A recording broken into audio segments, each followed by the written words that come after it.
Hey guys, in this video, I will show you how to create a new Google Ads account. Alright, let's begin.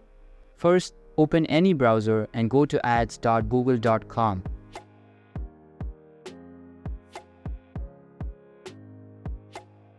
After that, hover your cursor over the Solutions feature at the top and select Manage Your Accounts.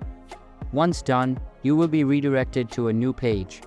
Here, scroll down a little bit and click on the Get Started button. Now, you will be asked to add your account display name, billing country, time zone, and currency. Choose your billing country based on where your business is located, select your time zone, and choose the currency you deal with most. This is a test account, so we'll select Pakistan. Then, add your payment method, either a credit or debit card.